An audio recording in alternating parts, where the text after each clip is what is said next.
Muy bien, estamos de vuelta. Ya se encuentra en nuestros estudios Anaí Durán, profesora universitaria y también exministra de la Mujer. Está en nuestros estudios. Gracias por estar esta mañana aquí en TV Perú. Gracias, Julio. Buenos días. Y buenos días a todos los que nos ven en TV Perú. Ha sido una semana de mucha convulsión política. Desde una mirada desde afuera con este grupo de alto nivel que ha llegado de la OEA a cumplir determinadas labores en medio de una cuestión de confianza hecha por el doctor Aníbal Torres, el rechazo a esta cuestión de confianza y desde anoche una presentación de una nueva presidenta del Consejo de Ministros, en este caso Betsy Chávez. Sin embargo, hoy en la tarde en el Congreso estarán debatiendo la posibilidad de tomar algunas acciones por parte del Congreso frente a lo que se entiende ya como una interpretación de un rechazo a la cuestión de confianza, ¿no? Lo que se ha dado en las últimas horas. ¿Cuál es su lectura respecto de este escenario y qué es lo que considera que sucederá en las próximas horas, en los próximos días? Bueno, sí, efectivamente, ¿no? Empezamos la semana con llamados al diálogo, con la misión de la OEA, con todos yendo a plantear, exponer, ¿no?, puntos de vista, y terminamos la semana en el mismo escenario de confrontación, ¿no? Entonces yo creo que es un escenario preocupante. Efectivamente ha escalado, digamos, esta tensión que ya se venía acumulando.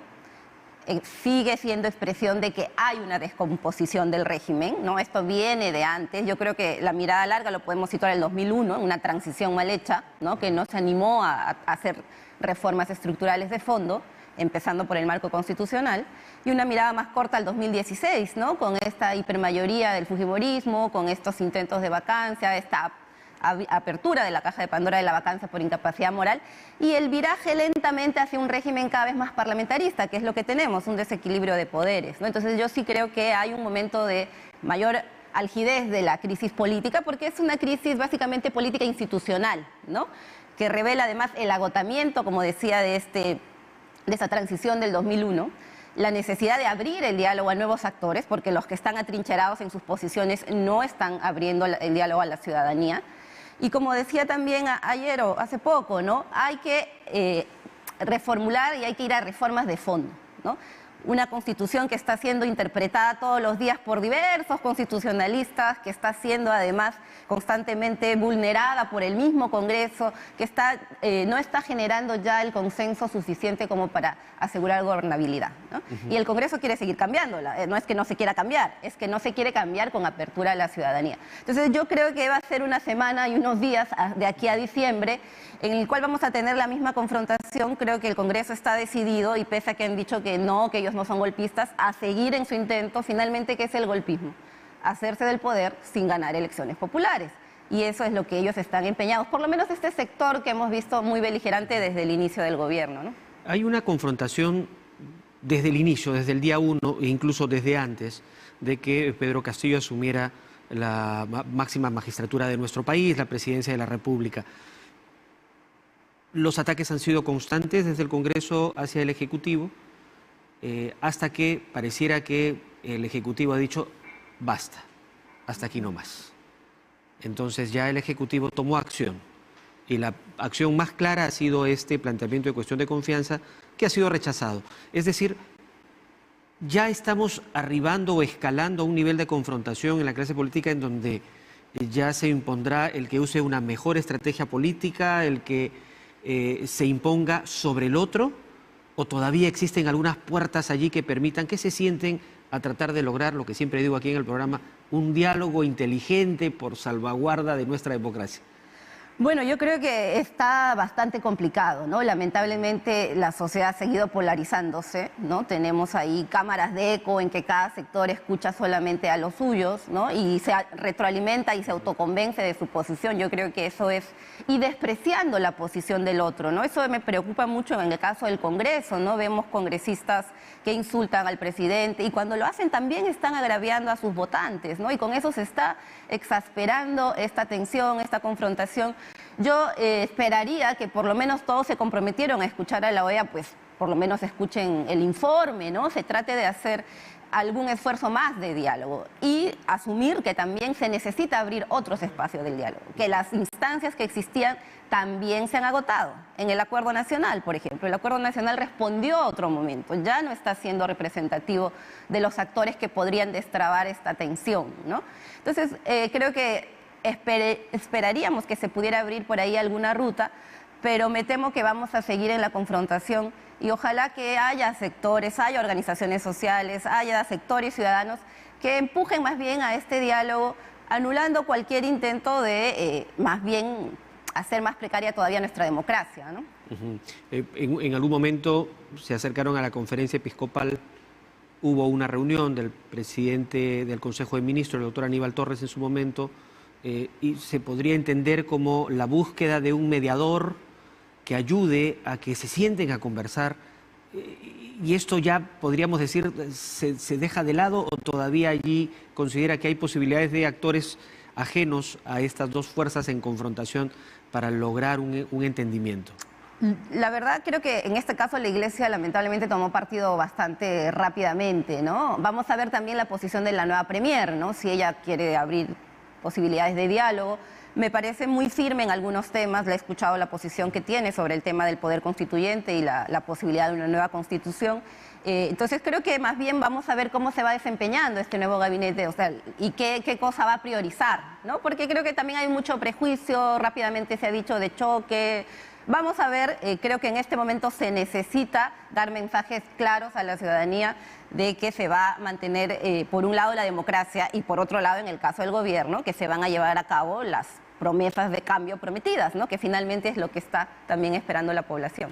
¿Y cómo interpreta el sentir de la ciudadanía respecto de todo esto, de todos estos hechos que mostramos? Mira, yo creo que hay una desafección, por un lado, muy grande, que no es de ahora, ¿no? Una sensación de desentenderse de esta política y de ahí que no veamos a una gran movilización popular pidiendo que se vaya este o que se vaya otro. Somos una sociedad muy fragmentada, con una dificultad muy grande para agregar intereses. Por eso que entran 7 bancadas y ya tenemos 14, ¿no? Entonces nos dificulta mucho por diversos factores que se pueden hablar en otro momento. Lo mismo con las organizaciones sociales, empieza un sindicato y siguen 20, ¿no? Entonces esta dificultad nos lleva a la dispersión y las trabas que pone el sistema para la participación política también aumenta esa brecha, ¿no? Y ya ni qué decir de nuestras instituciones. Entonces por eso es una crisis básicamente en las alturas, entre políticos desprestigiados, ¿no? Por eso cuando dicen el país se cae, el país sigue caminando, la gente está pensando en el Mundial, la Navidad, es cómo conectamos política y ciudadanía, ¿no? Cómo hacemos para que también el pueblo se meta en esta crisis, ¿no? Y sea una crisis que refleje la voluntad popular y no lo que quieren algunas élites. Entonces, eso me parece preocupante y creo que una salida de más mediano plazo debieras apuntar a eso, ¿no? ¿Cómo hacemos para reconectar la política como deliberación, diálogo, con el pueblo, la ciudadanía, los sectores sociales organizados? Estamos viendo lo que muestran las portadas o lo que se ve en las pantallas de televisión como información de hechos relevantes o significativos. Pero hay otra cosa que está sucediendo que no se ve, que no se muestra, que tiene que ver con las organizaciones o la germinación de nuevas iniciativas políticas. Hay un enorme número de iniciativas que están tratando de crear nuevos partidos, que están en recolección de firmas, hay anuncios importantes de políticos tradicionales que ahora están encabezando incluso estas tareas y están en ese afán. Podríamos decir que de todas maneras hay una conciencia, un despertar de la sociedad para empezar a ver a la política como la única forma de resolver los problemas políticos que enfrentamos? Yo creo que sí, efectivamente. Por un lado, hay la necesidad de renovar esa línea.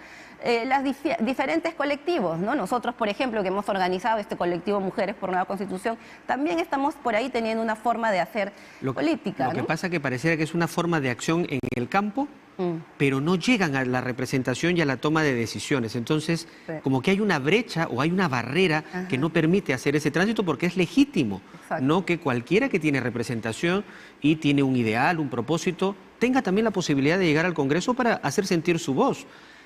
Sin embargo, eso no se está dando. ¿Considera que ahora, dada la situación, se abre una oportunidad, una puerta para que los verdaderos actores políticos, los que hacen política de verdad, tengan la opción de llegar al Congreso, porque un Congreso que no llega ni siquiera al 10% de aprobación y aceptación, sin duda es preocupante, ¿no? No nos representan. Claro, el tema es que ahí la cosa se vuelve más compleja, porque tal como están las reglas de juego, estos actores va a ser muy difícil que entren, ¿no? Entonces, por eso la idea de... Antauro Humala y sus viajes a las diferentes regiones del país, hay asociaciones y gremios, las juntas de usuarios, por un lado, las ollas comunes, los ronderos y otro tipo de organizaciones sociales que ya empiezan a tener posición también y a pronunciarse respecto de esta convulsión política. Esto podría desbordarse o salirse de las manos. Una decisión en el Congreso de la República podría ser un detonante si es que insisten en esta especie de suspensión en funciones del presidente. ¿Cómo lee, cómo interpreta ese otro escenario donde puede haber una convulsión social que sí sería lamentable para todos, ¿no? Yo creo que sí hay una irresponsabilidad y un desprecio muy grande de un sector del Parlamento de considerar que solo ellos tienen la representación legítima de lo que ahora quiere el pueblo y que el pueblo quiere que se vaya el presidente y que ellos se queden. Eso me parece una lectura muy equivocada y muy peligrosa, ¿no? De hecho, ayer escuchábamos decir, nosotros hemos sido elegidos por 5 años, el presidente también, ¿no? Nosotros, en fin, ellos también.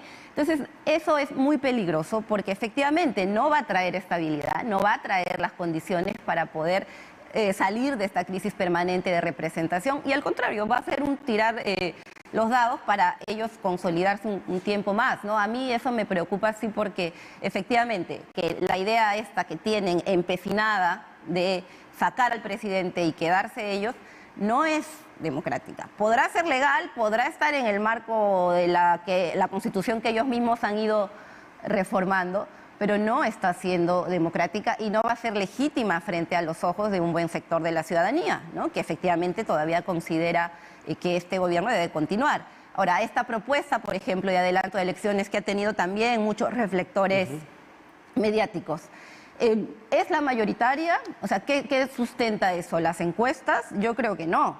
Más bien debería ser también consultada, ¿no? Y ese es el tema al final. ¿Cuándo se le consulta al ciudadano? ¿Qué se le consulta al ciudadano? ¿Y qué se decide solo en el Parlamento?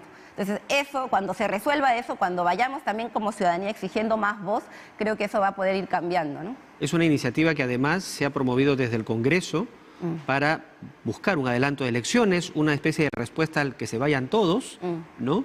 Sin embargo, en la Comisión de Constitución lo han enviado a cuarto intermedio, un poquito a la congeladora. Es decir, tampoco es evidente que es un interés o una intención desde el Parlamento. Y tampoco es un clamor popular, ¿no? Acordémonos del que se vayan todos cuando surge efecto. En Argentina, por ejemplo, 2001, en medio de un tremendo estallido, aquí mismo, ¿no? Tuvimos ya un que se vayan todos, no es algo nuevo, ¿no? Entonces, es también una salida un poco forzada, institucionalista y sin una población, una mayoría popular que lo respalde. Como tú bien has dicho, los sectores populares están ahorita también en otros proyectos, ¿no? Que hay que mirar de cerca porque están siendo expresión de este deterioro más bien de la política institucional, el tema del etnocacerismo y Antauro Humala, que tanto escozor también les da a ciertos sectores, por ejemplo, ¿no? Sin embargo, han nombrado como viceministro de Transportes a una persona muy cercana a Antauro Humala, el señor Acuña. Pues vamos a ver si es cercano o no, también ahí hay mucha especulación, ¿no? Lo cierto es que es un sector de la población que está organizado, que no es nuevo, ¿no? Tienen ahí tiempo ya con los reservistas y que habrá que ver también cómo va desenvolviéndose en los marcos democráticos, ¿no? ¿Y considera que es legítimo que tengan también participación? Pero por supuesto, tienen derecho a participar. Hay que, como digo, hay que seguir de cerca qué cosa plantean, cómo se van desenvolviendo y con quién compiten finalmente en ese ámbito tan vasto y complejo que es la representación del mundo popular, ¿no? Porque ante esta propuesta del que se vayan todos, sí, pues ya, se van todos, adelanto de elecciones. Pero ¿quiénes postulan? Vamos a tener más de lo mismo. Exactamente, más de lo mismo, mismas reglas de juego, misma crisis, seguro si ganan Tauro otra vez van a pedir adelanto de elecciones. Entonces, es dar vueltas sobre la misma crisis y negarse a una salida de fondo, ¿no? Yo creo que si no hacemos ese esfuerzo de diálogo nacional que mire la crisis como algo sistémico, van a seguir atrincherándose posiciones autoritarias, va a seguir ampliándose esta brecha de la ciudadanía y sí creo que pueden venir tiempos de mucha inestabilidad, ¿no? Eso no le hace bien al país finalmente, ¿no? Sin embargo, nuestros indicadores económicos están marchando bien. Hay situaciones que desde afuera se miran bien al Perú en el, digamos, en el resultado del trabajo de todos los peruanos, porque eso no es solamente, digamos, responsabilidad del gobierno o del sector privado, sino absolutamente de todos, porque tenemos que seguir trabajando. Pues sí, y justamente por eso, porque la gente también está enfocada en trabajar, en reactivarse después de lo brutal que ha sido la pandemia. No es que este país se caiga a pedazos, como dicen estos sectores que quieren ya adelantar elecciones o quieren hacerse del poder y sacar al presidente, ¿no? Lo que yo sí creo que es un pendiente muy grande es llevar a cabo algunos cambios que la gente sigue esperando, ¿no? La masificación del gas en que quedó, ahora se va a discutir el presupuesto, cuánto se va a subir el presupuesto a la educación, que es una de las grandes promesas del presidente. ¿Qué pasó con los programas sociales? Vamos a cambiar de ministra después de un año, sigue el mismo esquema de focalización que ha tenido todos los años neoliberales. Entonces, deberíamos hablar de estos temas de fondo. Y el ruido político, esta exposición golpista de estos sectores, nos llevan más bien a estar dando vueltas sobre cuándo se cae, cuándo se va la vacancia, la confianza. Entonces, eso sí es algo que nos está deteriorando también como país, ¿no? Usted ha tenido una reunión con el grupo de alto nivel de la OEA. ¿Cuál ha sido su sentir luego de esta conversación, de esta reunión con ellos? Sí, bueno, nosotros pedimos una reunión como colectivo Mujeres por Nueva Constitución, que agrupa docentes universitarias, mujeres de organizaciones populares. Pedimos una reunión como cualquier colectivo, y lo subrayo porque lamentablemente en este escenario del periodismo tan precario que tenemos se empiezan a deslizar suspicacias, ¿no? Nos dieron felizmente la entrevista. Los vimos bastante preocupados por el deterioro del diálogo, ¿no? La falta de canales, la necesidad de ir a expresar a un tercero la situación, y también muy interesados por cuestiones concretas que no se habían conversado hasta ahora por los actores institucionales. La situación de las mujeres, por ejemplo, cómo se ha ido avanzando el tema del acoso político, que es algo que ha avanzado y que impacta directamente en la poca cantidad de autoridades mujeres que tenemos, ¿no? O sea, nuevamente no vamos a tener ni una gobernadora regional, poquísimas alcaldesas, etcétera. Eso por un lado. Por otro lado, la situación de los pueblos indígenas, también esto no había sido conversado, y sí la voluntad de poder avanzar en el diálogo, ¿no? Entonces creo que ha sido bastante positivo, y nuestra propuesta de avanzar en un proceso constituyente, que es algo absolutamente democrático. Aquí lo estigmatizan como si fuera autoritario, ¿no? Autoritario es usar los tanques, maniobrar la ley. El proceso constituyente es algo que, para devolverle la voz al pueblo, donde todos nos involucremos sobre qué Estado queremos, sobre qué tipo de educación, de salud, si es solamente en manos de los privados, etcétera, ¿no? Es un proceso que abre diálogo. Entonces, esa es nuestra propuesta, y que debe tener, en este caso, la voz también de sectores que no estuvieron. En la Constitución del 93, ¿cuántas mujeres estuvieron ahí? No llegaban a 6. ¿Cuántos representantes de pueblos indígenas? No había. Entonces, ¿cómo hacemos para actualizar también ese pacto social que finalmente es la Constitución, y que no es potestad exclusiva, excluyente del Congreso, andar cambiando cada que se le ocurre a la presidenta de la Comisión de Constitución, ¿no? Esa es una facultad del pueblo. Entonces, ese fue nuestro diálogo. Ok, bueno, yo le agradezco, gracias por estar aquí esta mañana, la vamos a invitar más seguido. Esto sin duda nos dará que hablar, vamos a ver cuál será el desenlace. Ojalá se enfríen las tensiones, le permitan trabajar a la presidenta del Consejo de Ministros, una mujer que asume otra vez el liderazgo. Ya desde que asume, además, efectivamente, pues en su condición de mujer también está siendo ya atacada, y creo que eso no debe ser, ¿no? Pero bueno, a enfrentar nada más la situación que se vive, y ojalá esté en manos de Betsy Chávez ahora resolver estos problemas. Sí, bueno, esperemos, ¿no? Vamos a tener una semana también seguro de nuevas noticias. De acuerdo, muchas gracias por estar con nosotros. Gracias, Julia. Anaí Durán ha estado conversando con nosotros, ya la han escuchado, ¿no? Líder de una agrupación de mujeres, un grupo de mujeres en el ámbito social, profesora universitaria, y también es ministra de la Mujer aquí en TV Perú. Hacemos una brevísima pausa